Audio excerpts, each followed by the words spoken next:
Muted now, so I'm going to begin. Welcome everyone. Thank you for joining us for this webinar, which is part of the Great Stories Club project, and it's made possible by a generous gift from the National Endowment for the Humanities. I'm very excited to have Jennifer Mann with us this afternoon. Jennifer is a faculty librarian at Washtenaw Community College. She is one of our Great Stories Club National Project Advisors, and she worked with us beginning in around 2016 to help develop resources and supplemental activity ideas for the What Makes a Hero, Self, Society, and Rising to the Occasion theme. In addition to her role as an advisor, Jennifer was also a project director at one of 3 libraries that piloted this theme with a group of teen readers. Prior to her current role, Jennifer was the teen librarian for the Ypsilanti District Library and has been a librarian for the past 15 years. She's been committed to youth advocacy and social justice issues in roles such as a teacher, director of education, and researcher. Jennifer conducted archival research for the 2013 documentary, American Revolutionary, The Evolution of Grace Lee Boggs. She's implemented numerous youth and teen programs funded through many grants, including a Teen Science Cafe, a social issues book club at an alternative high school, and secured a YALSA grant for technology training for teen interns. Many thanks to Jennifer for taking the time out of her schedule to be with us today. For those of you doing the Great Stories Club Heroism theme, this is an opportunity to hear from Jennifer about supplemental programming to do with your book clubs. Jennifer's presentation is approximately 45 minutes long, and she will be providing ideas to go along with each of the primary texts from the series. There will be plenty of time for questions following her presentation. Before she begins, a few notes about communication within our online classroom. If you experience technical difficulties at any point during this session, please send a private message in the chat box to my colleague, Samantha Oakley, describing your problem. Please do not put technical questions in the general chat, as we would like to preserve that space for content questions. We will respond to your technical questions as quickly as possible. If you're having trouble, don't panic. The entire presentation is being recorded, and you'll be able to access it at any time beginning later this afternoon. I'll send it out. For the Q&A portion of the webinar, everyone will have the ability to submit questions through the chat feature, which is on the screen. You can type your questions there anytime throughout. If you connected to the webinar by phone, you can also state your question over the phone during the designated time. We just ask that you are muted during the presentation. And if you are someone who entered the classroom as a presenter using the link that was sent out earlier today, and you also have access to a webcam and microphone, it's totally fine for you to ask questions that way as well. We would love to hear them. We just ask that you do stay muted until that portion. And now I will pass it over to Jennifer. Thanks, Brian. I am glad to be here today, and welcome everyone to the Great Stories Club, What Makes a Hero, Society, Self, and Rising to the Occasion Supplemental Activity Workshop. Again, my name is Jennifer Mann, and I'm currently a part-time faculty member at Washtenaw Community College in Ann Arbor, Michigan. And just some quick background, when I piloted this book club, I was a teen librarian at the neighboring city of Ypsilanti, but Washtenaw Community College works directly with Ypsilanti District Library and serves an employer of the local community center, Park Ridge. So I get to still work with the district library, so that's a great bonus. Today we'll be discussing activities that can be implemented for your book club, in addition to the traditional book club talk. And I'm hoping these suggestions will be helpful in either fully integrating or for taking pieces of ideas so you can springboard off of them and create better ones more suited to your personality or to your students' personality and your strengths and weaknesses. All right, so let's get started. Let's see. Okay. What makes a hero? Activity ideas. So the first 3 books I used for the summer pilot program were Black Panther, A Nation Under Our Feet by Ta-Nehisi Coates, Mouse 2, A Survivor's Tale, and Here My Troubles Began by Art Spiegelman, and Binti, and help me out here, Needy Okafor. So these are the 3 books that I used. However, the activities in the following presentation should be applicable for all the books listed for the What Makes a Hero series. All right, so supplemental activities. The most important thing about the supplemental activities list is knowing where to find them. So when you go to the ALA Great Stories homepage and you sign in with your name, you're going to find at the top a resources link, which is where I have the yellow arrow highlighted. And then below you'll have the supplemental activity ideas, which is in a PDF format. And you can refer to that through this presentation as well. And so I will just do a quick demo on how to sign in if you are not familiar with it. So when you sign in, what you'll find at the top is the link for resources. And then you'll hit what makes a hero. And then you'll hit the link for supplemental activity ideas, which comes up in a PDF. It's approximately, well, not approximately, there are 5 pages there. And I'll talk about these briefly. They specifically relate to 2 different books that I use it as a supplemental reading list activity guide.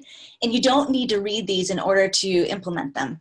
So I will refer back to these occasionally. There are also URL links, a few additional URL links in this. And again, you don't need to read the books to implement and use the URLs.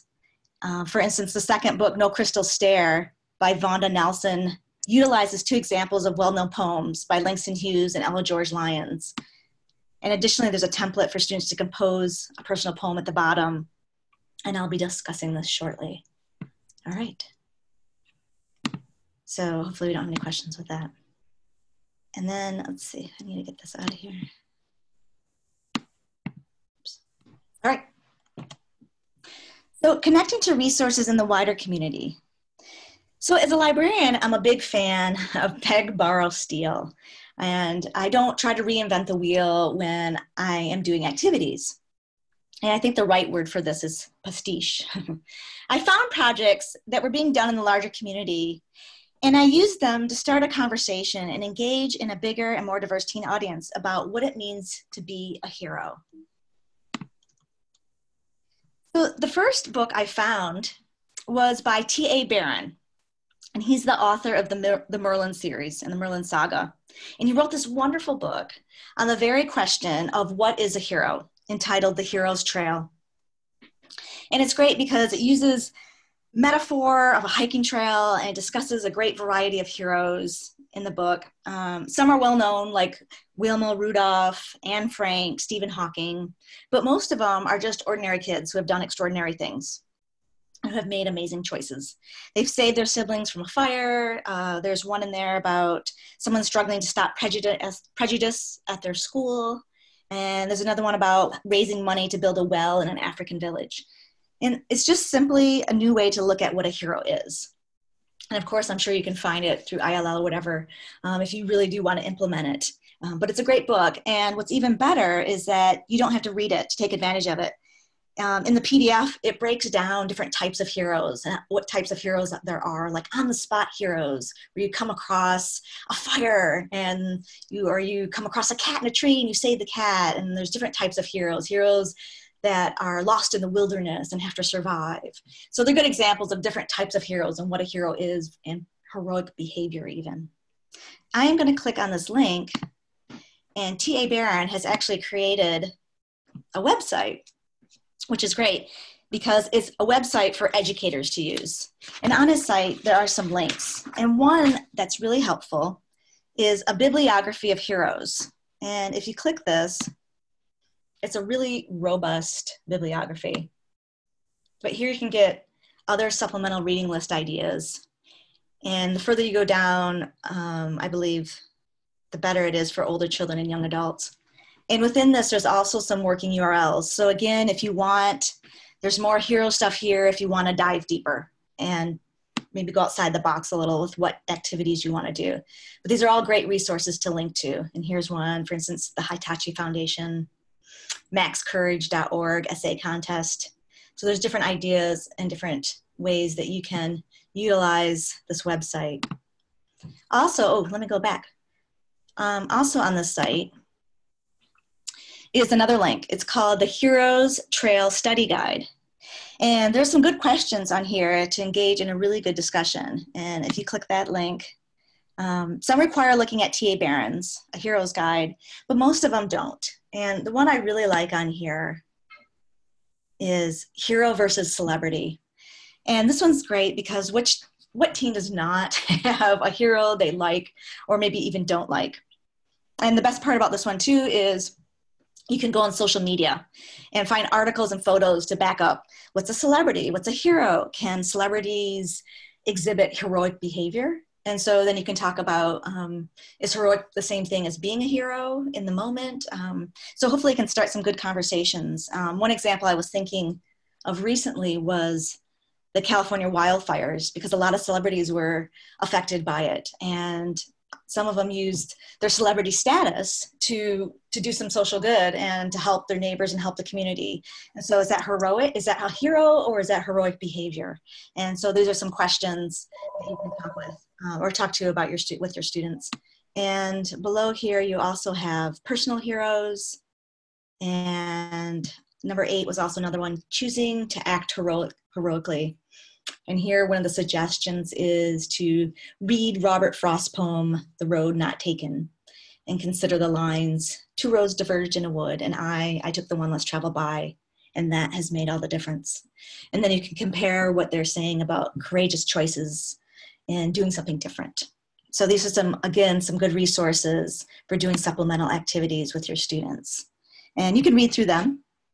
And obviously, the best part about this is that you can tailor these to your liking and your needs of your book club and just use some of the ideas. And then we also have, over here, we have, resource materials up here, which includes the Barron Prize, which I'll talk about in a minute.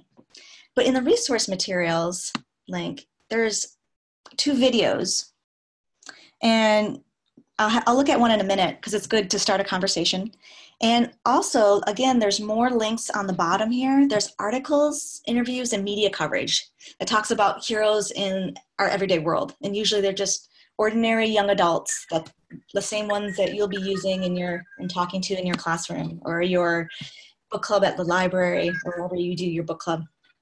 You have Sierra Club magazine. There's the Hawkins School News.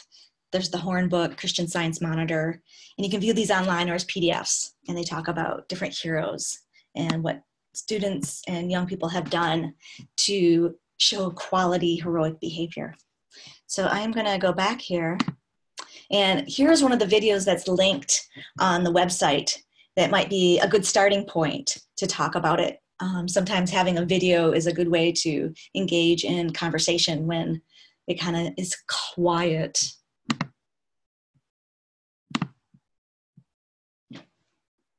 I would define a hero as somebody who gives more of themselves than they take, who's always thinking about the people around them, who's really just working their hardest to do what they can to make the world a better place. I think that kids should know that they should dream big. Dream Big, the inspiring young heroes of the Barron Prize, profiles a diverse group of passionate young people who are making the world a better place. I think heroes have always been important. They've never been more important than now. One person can make a difference, no matter how small your action may be. You can make a difference.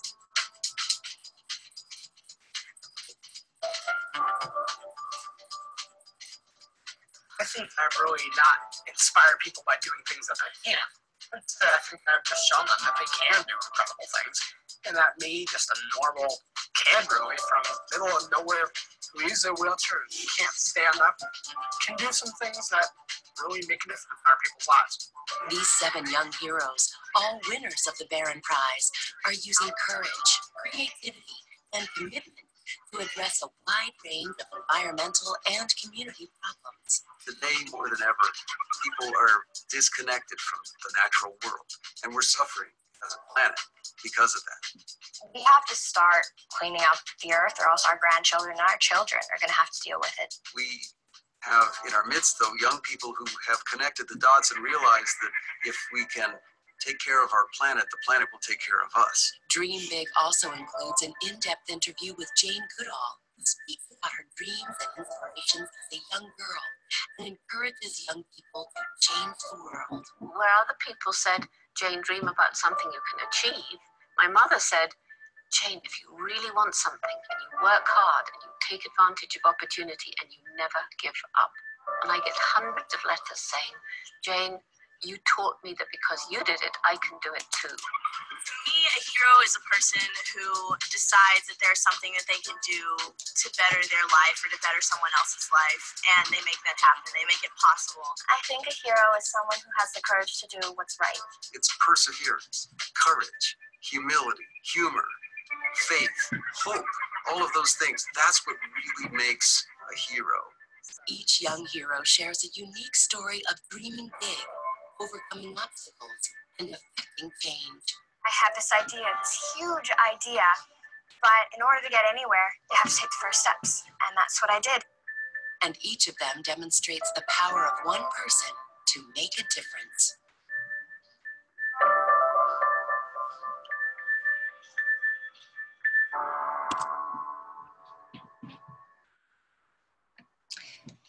So hopefully this video can serve as a starting point for a conversation about what makes a hero and what types of heroes exist, and whether or not people are born heroes or made, or whether or not people are born or made villains, which also could be a really interesting conversation.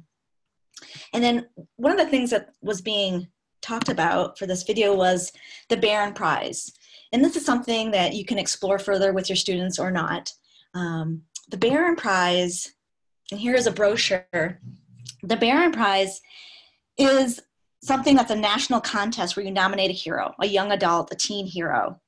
And if you decide to do this or not, if nothing else, it showcases young people in the community trying to make a difference. And you can explore a little more of the Barron Prize. And like I said, here's the brochure. You can even print it off and use it. And the website that I was using, they talk about the Barron Prize and people who have already won and people who have been nominated. And so it's just an interesting showcase of heroes in our everyday life and how we probably encounter them and not even know it. So this is just another suggestion. All right, let's move along. Another supplemental activity on the list, referred to from the PDF resource list, comes from the poem from George Ella Lyons, and it has become a national project, and it's called I Am From Project. And the concept behind the I Am From Project stems from the fact that we all have an origin story. We all come from somewhere. We all have a story of who we are. And traditional comic book superheroes obviously most certainly have origin stories. And this supplemental activity starts by simply listening to the poem Where I'm From by George Ella Lyons. And there is a site for this, and we'll just briefly listen to the poem Where I'm From. Where I'm from. I am from clothespins, from Clorox and carbon tetrachloride. I am from the dirt under the back porch, black, glistening. It tasted like beets. I am from the forsythia bush, the Dutch elm, whose long gone limbs I remember as if they were my own. I'm from fudge and eyeglasses, from Imogene and Alifair. I'm from the know-it-alls and the pass-it-ons, from perk up and pipe down. I'm from He restoreth my soul with the cotton ball lamb and 10 verses I can say myself. I'm from Artemis and Billy's branch, fried corn and strong coffee, from the finger my grandfather lost to the auger, the eye my father shut to keep his sight. Under my bed was a dress box, spilling old pictures, a sift of lost faces to drift beneath my dreams. I am from those moments, snapped before I budded, leaf fall from the family tree. And the reason this poem resonates so much with, I think, what makes a hero, again, is we all have a story to tell and we all come from somewhere. And so this poem exemplifies this. And so what I have created in the next few slides, I talk about, in one form or another, the superhero origin story has been around for millennia. And a hero battles supernatural forces and returns home from, quote, from this mysterious adventure with the power to bestow boons on his fellow man, says mythologist Joseph Campbell. And psychologist Robin Rosenberg believes superheroes undergo 3 types of life-altering experiences that we can relate to. And the first one is trauma, which lies at the heart of Mouse's origin story, in which Art Spiegelman dedicates himself to art after seeing his parents' lives basically unhinged. And in real life, many people experience quote-unquote stress-induced growth after a trauma and resolve to help others, even becoming social activists or turning pain into art. And so this is one origin story, and some of your teens might resonate with this. Another one is destiny. The second life-altering force is destiny. Consider Black Panther, about a son of a Wakandan king who knows he's the chosen one, endowed with supernatural powers to fight evil. Sometimes he seems reluctant to accept his destiny, yet he gives himself completely to his role as king.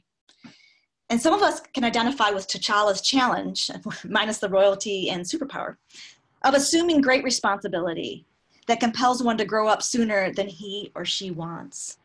And again, depending on what teen group or youth that you work with, many of them have to grow up sooner than they probably wanted.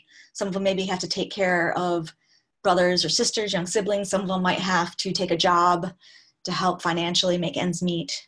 Some of them might have to help around the house a lot. Whatever it is, this might be one that they feel they resonate with most. And then the last one is chance. Lastly, there's sheer chance, which transforms a young Binti who is trying to use her special talent to go to university, although many in her tribe may claim she was being selfish and not honoring their tradition. Binti leaves and boards a space vessel with other students and crew. All the people on the spaceship are killed but Binti.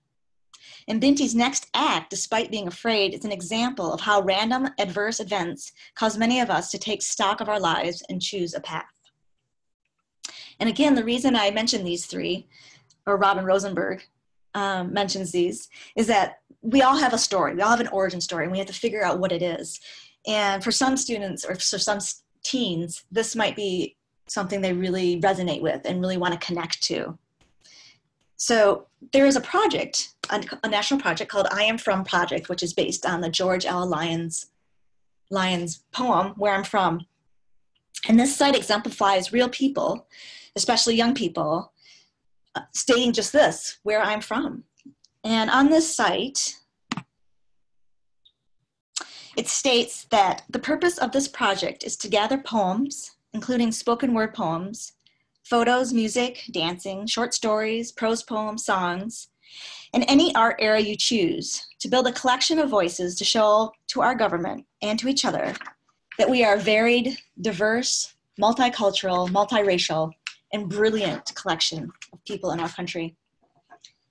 And if you notice at the top, there's different tabs. And if you click artworks and scroll down, there's a great example of a mosaic mural that's been done. And I'm going to help you read the description here. Here's some family trees. So here is this mosaic mural that was done for the I Am From project and based on the poem. And attached are a few photos of a mosaic mural that was created by high school students in Skillman, New Jersey. The school had a racial slur that was etched onto the exterior wall some years ago. And a teaching artist who was hired to work with the student population was hired to create artwork to permanently cover the word. The teacher was introduced to the I Am From project through a class she was taking at Columbia Teachers College. And as part of that class, she received a template to create her own Where I Am From poem. And this template was used for the students to create a group poem from all the voices in the class. And if you can't, it's hard to see the mural, but I can read a couple. One says, I'm from evolution. I am from the magic of the witch. I am from my grandmother's house, almost taken by Adolf Hitler. I am from taking in my cousin to protect him from child services. And so this is obviously a great big project, but you could probably do something smaller and do some painting or artwork that you could put on the wall and have a group project and a group poem that you could create and make it and use it for a tag group or a tab group and give them ownership of it. And so you also might be asking, where is this Where I Am From poem template? And it's very similar. I'm glad you asked. It's very similar template to the one on your supplemental activities PDF that we looked at earlier. So it is on that link, and let's see if I can grab it real fast. Let's see. I think the tab's still open. And if you could scroll down, it is right here. I Am From poem template. And this was adapted by Levi Romero. And if you notice, some students, the teens I worked with were really reluctant writers. Writing was not something they enjoyed to do. But they like spoken word. They like ciphers. They like spoken word. They like poetry. And so what I did is made this as comfortable for them as I could. And in the parentheses, I have prompts for them. And so they just have to, I am from, and they put in an everyday item in their home from blank and blank products or everyday items in your home. So the prompts made it really nice and easy for them to create this without feeling stressed out over having to do a writing exercise. All right, let me move this up. And then what I wanted to show also is based on the poem that we listened to. Here's an example of a video poem one student created from following the template of the Ella George Lyons poem and making it her own. And I'll share that with you.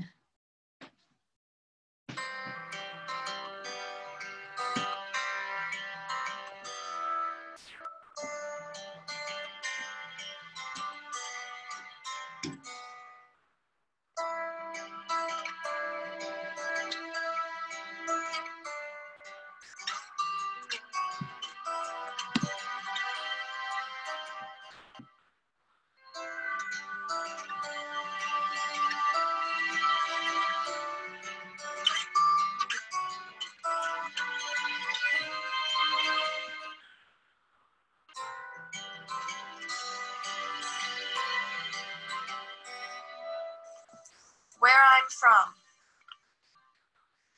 I am from fennel, from sassafras and rosemary. I am from hot candle wax. It dripped down my fingers and into the wine. I am from time zones, from Tumamonk and telephone calls, twin smiles in a faded photograph. I am from double scoops and double stars, from braids I could sit on if I tried. I am from root beer floats in tall green glasses, from misconceptions and imperfections. I am from double entendres and say what you mean.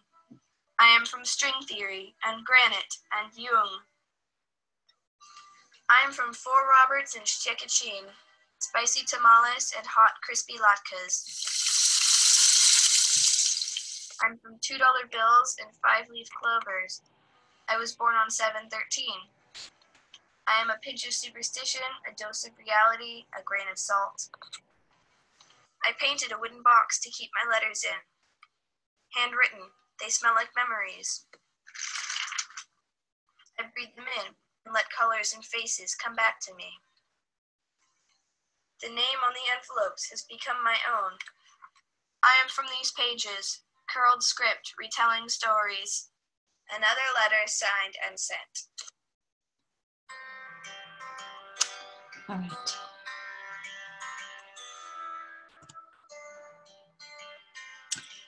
All right, so those who are maybe a little more savvy with technology, this would fairly be easy to do with maybe even iMovie.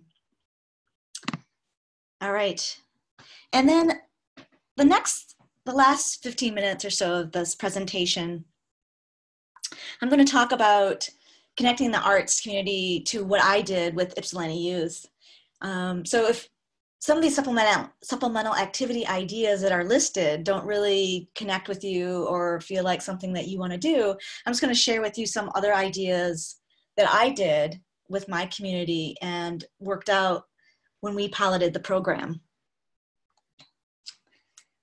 So perhaps you want to be more innovative with your activities. If these supplemental activities don't inspire you, I'm going to point you out to these here. And the first one is Community Wing Project. So when creating a program, I know we often start inside our own organization and we think about what the library already does and how to expand on that to reach more people. However, with this one and the ones that follow, the inward focus resulted in programs and services that weren't as relevant and vital to our entire community as they could have been. So what happens was I started to ask community members. I'm a big fan of the art of asking. And I asked a lot of people in the community how we could implement what makes a hero. And of course, my community is great, and we got some really good feedback and some really good programs implemented. And the first connection I made was with a woman named Elise Guyton. And she's an artist and creator of something called the Wings Project in Ypsilanti. And she goes around to local businesses and community areas, and she basically makes wings on the side of the buildings. And then people add their own style and flavor to the project and take their pictures. And it's an interactive project of sorts. And I invited her to use the library as a springboard to create a community wing project with the youth. And I thought, wings, superheroes, it was a no-brainer. And it turned out to be a really great program. And so here you can see here Elise Guyton standing in front of the Community Wings Project at the Ypsilanti District Library. And it also worked out that we got some PR from it, and it was on WEMU, which is the local NPR station for Eastern Michigan University. And I'm gonna have them explain it a little bit better than I can. Look what happens if you stand here and spread your arms. Does it look like they're my wings? Children line up for a chance to put their backs against the wall in the basement of the Ypsilanti District Library on Michigan Avenue in front of a pair of colorful wings. Each feather created individually as part of an uplifting community art project. Some people feel like a bird or an angel, or for this girl, a fairy. It's a community art project begun by local artist and Ypsilanti resident Elisa Guyton. Advocating for humanity on a whole. Guyton has reached out to schools across Washtenaw County, businesses, and event planners to try and spread her wings, so to speak, to anyone who might be interested. We sent this feather template out, of course, using my friends in the neighborhood who have children who, go to different schools, and we just sent this template out saying, color it in and send it back. And then so we constructed these amazing pair of colorful wings. Since she lives in Ypsilanti, she hopes the Community Wings Project gives lift to the city she has grown to love. Ypsi's got so much going on, and it's not this certain image or, you don't have to fit in a box to live in Ypsi. You can just be who you want to be. It's just an amazing community, and I want to make sure that we're lifting Ypsi up, and the best way I know how to do that is through our children who are the future leaders. And I just want to make sure that we're giving our children the wings they need to fly. The Community Wings organizer is always looking for anyone interested in creating feathers for the next set of Community Wings, and recently went through a basket of wing submissions at the Ypsilanti Library. What we're asking people to do is to write the name of the superhero in their lives, and then to color the wings. My mommy is Wonder Woman. Mama, oh, Mom, you can tell that young kids did these. They're so sweet. The Librarians. Yes. You are my superheroes for sure. Aw. And this one says Peppa Pig. Oh, they're so cute. I love them. Amanda Mae Moore says she's a community artist who has lived most of her life in Ypsilanti and is finishing a teaching degree right now at Eastern Michigan University. She used graffiti-type non-permanent aerosol chalk to create 2 sets of bee wings outside Cultivate Coffee in Ypsilanti's Depot Town for the recent Festival of the Honeybee. The second set of wings are for children because they're so cool and they want to be included too. And they're not as tall as these other wings. These are the adult wings, and then these are the kid wings. 8-year-old Isaac Granke and his father Anthony from Metro Detroit had stopped at Cultivate for lunch recently and took some time to stand in front of the wings, one for the adults, the other closer to the ground and child size. The father trying to get his son to express how the wings made him feel. I feel like I'm hovering just a little bit, just a few inches. It's kind of magical. Moore says she enjoys the community connection the wings inspire. They're inspirational. They're uplifting. When you see them, you want to take a picture with them, right?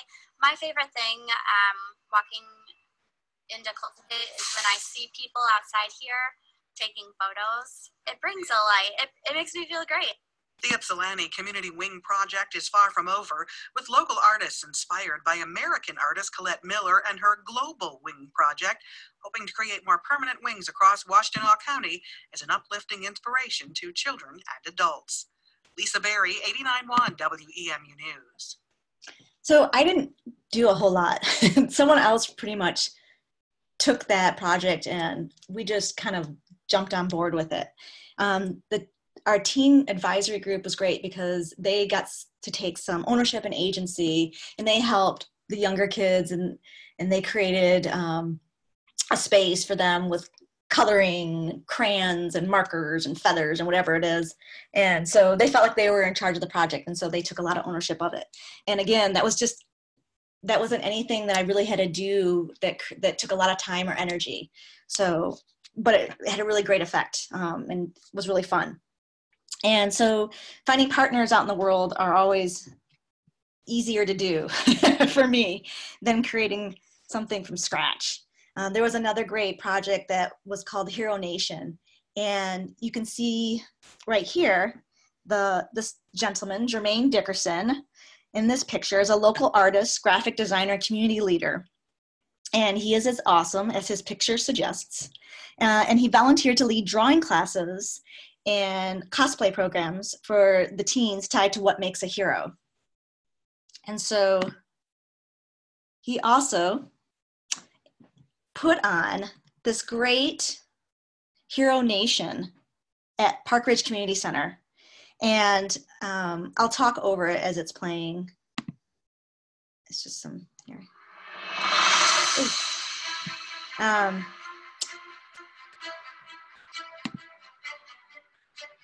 And so it was basically an event and program based in nerd culture that fostered empowering, creative, and educational experiences for underrepresented and marginalized communities. There we go. Including people of color, LGBTQ people, people with disabilities, women, and people with low socioeconomic status. And so all summer, we connected the book theme, the hero book theme, with art projects and classes to culminate in this free Comic Con that sought to empower the Ypsilanti community through the celebration of superheroes. And also celebrated diversity and self-empowerment. There's Elise right there doing another wing project. And the teens hosted their own vendor table and showcased their artwork, including photography, origami, and digital art. And then outside, the teens helped set up a superhero academy where younger kids tried out their strength, speed, and agility. And so youth, teens, and adults were all encouraged to make and decorate superhero masks. And so it's a superhero theme, and it was great because here are the teens in the corner. If you can see them, they're selling their items, and they got to make money, which is a big deal for teens. And they got to be a part of this big, great event. And again, it was a Comic-Con. It was a local Comic-Con. But of course, Comic-Cons all deal with really cool superheroes and people who are different and recognize their differences as strengths instead of weaknesses. And so we were really fortunate to be able to be a part of this. And again, it was just one of those things where we asked. And here's a young man, there's a youth teen that received the award for Teen Volunteer of the Year.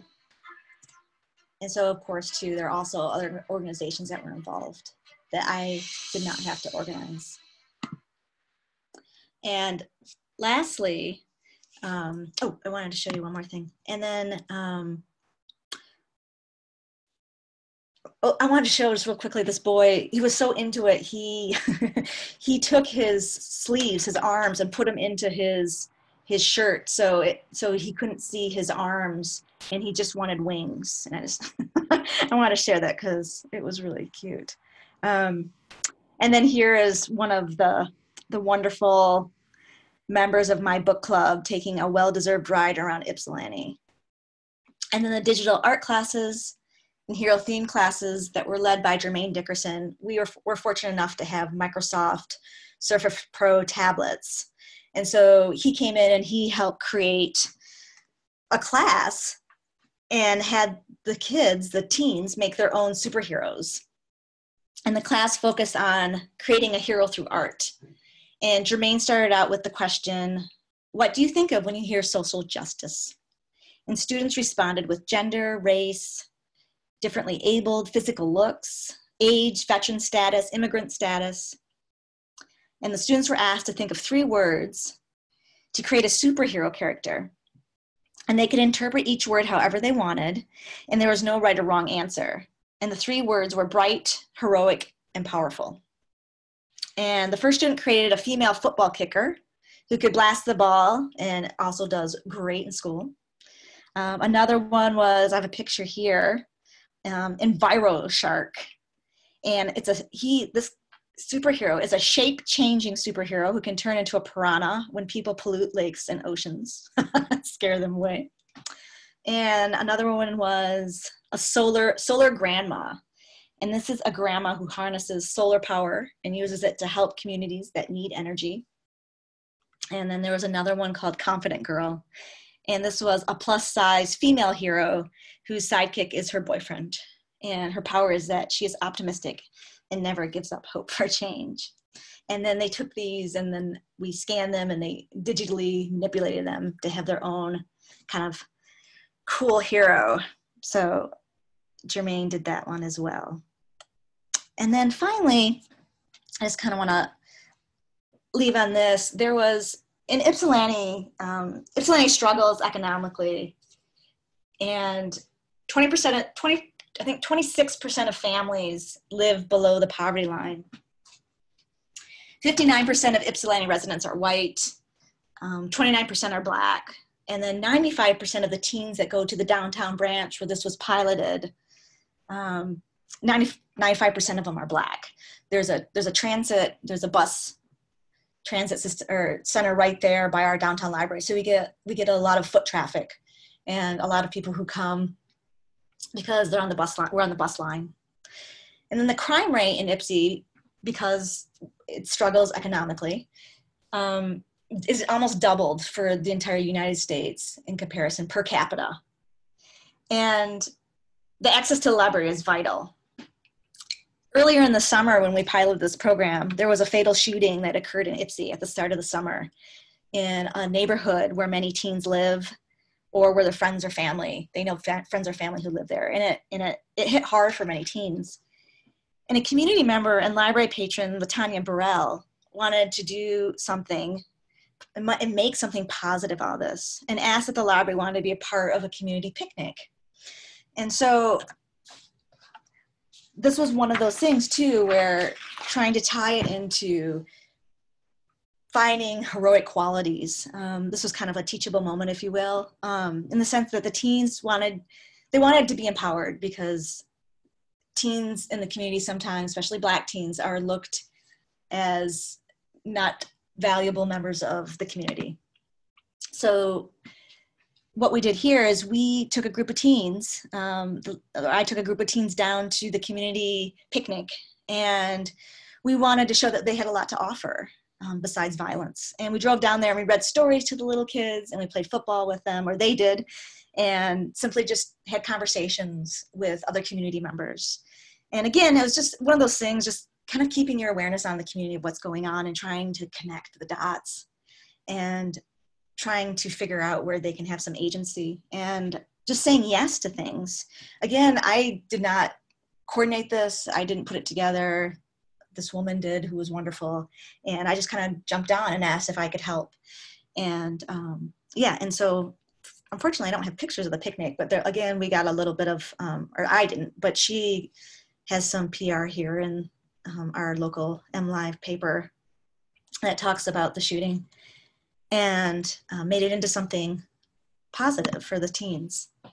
So the biggest thing, if you don't want to do traditional kind of supplemental activities, you can also try to reach out and connect with your community and try to find things in the community that would show hero-like qualities. So that is pretty much my presentation. And I want to thank everyone for being here. And I wish all of you great success with your book club. All right, thank you. And if you have questions, I'd be happy to answer those right now.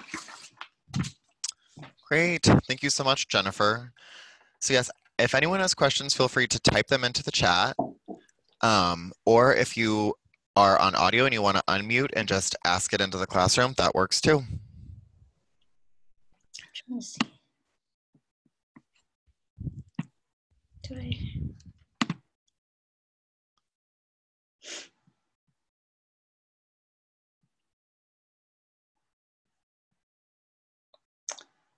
If anyone's typing, I can't see, Brian.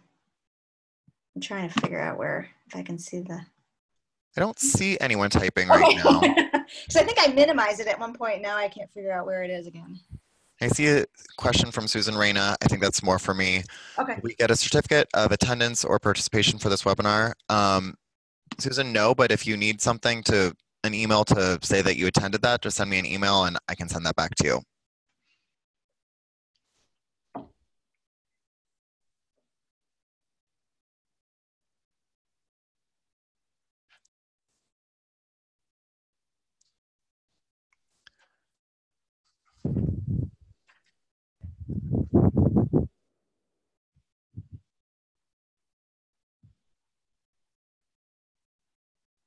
Okay, well, we'll wait a couple more minutes, see if anything comes in, but I'd like to thank everyone who is joining us today for coming to the webinar, especially I know it's a very busy time of year for all of us.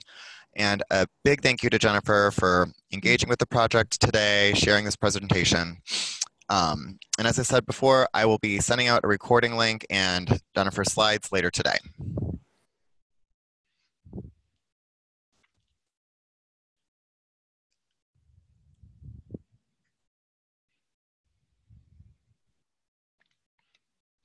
Okay, and Jennifer, it looks like there's a question from Amber. I believe I missed a bit of the portion about the Comic-Con. Did you guys put that on or was it already in action?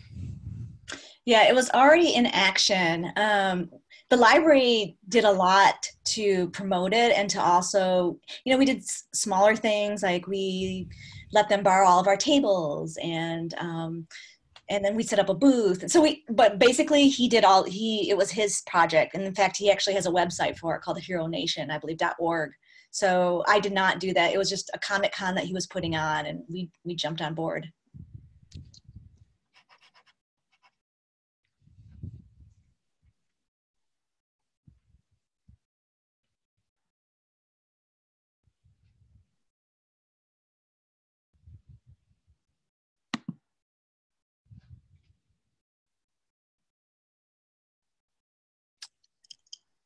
All right, I think that's, oh, just kidding.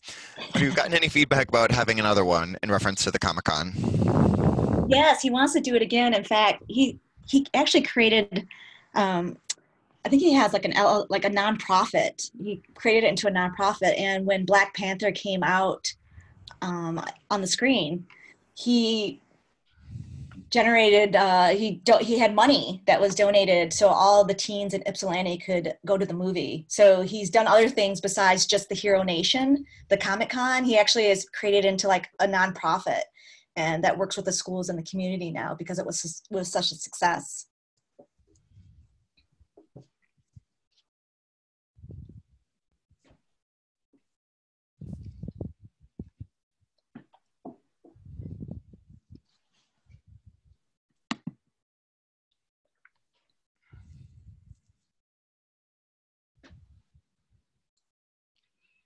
All right, yes, thank you to everyone. And going to end this classroom if there's nothing else coming in. Thanks again, Jennifer. Thanks, Brian.